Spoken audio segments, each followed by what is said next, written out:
காலத்துல மிகப்பெரிய வில்லன்னு பாத்தீங்கன்னா அது நம்ம பொன்னம்பலம் தான். இவரு 1963ல சென்னையில பிறந்தாரு.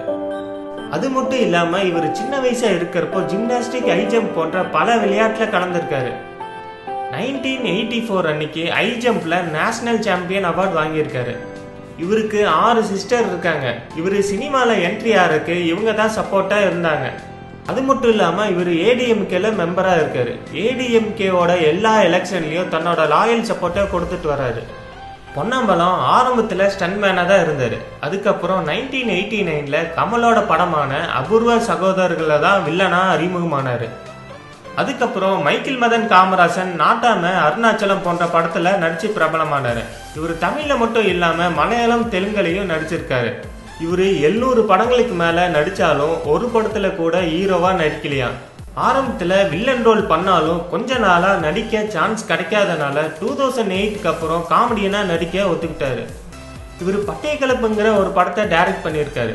ஆனா அந்த படம் எதிர்பார்த்த அளவு ஓடல. அதனால கொஞ்ச நாளா அப்செட்டா இருந்திருக்காரு. சமீபத்துல விருதுநகர்ல இருக்க முருகன் இமானுவேல் அவரோட காரை இவரோட அறக்கட்டளைக்கு வாடகைக்கு கொடுத்திருக்காரு. அதுல 2 மாசம் மட்டும் வாடகை கொடுத்த அவரு அதுக்கப்புறம் வாடகை தரலையாம். இதனால முருகன் காரை கேட்டப்போ 1.5 லட்சம் கேட்டு மிரட்டுறதா முருகன் இமானுவேல் வழக்கு தொடங்கினாரு. அந்த மனுவுக்கு பதில் அளிக்க அரசு சார்பில் கொஞ்சம் டைம் கேட்டிருக்காரு. அதை அடுத்து இந்த மனுவை தள்ளுபடி செஞ்சுட்டாங்களாம். இவரு கடைசியா எனக்கு இன்னொரு பேர் இருக்கு, பறந்து செல்வாங்கிற படத்துல நடிச்சாரு.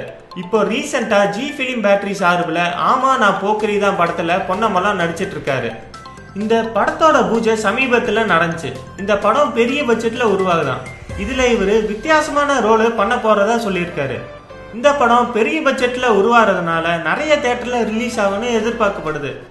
அடுத்த வீடியோவை பார்க்கறதுக்கு முன்னாடி கீழே இருக்க சப்ஸ்கிரைப் பட்டனை கிளிக் பண்ணி எங்க தமிழ் க்ரோ சேனலை மறக்காம சப்ஸ்கிரைப் பண்ணுங்க.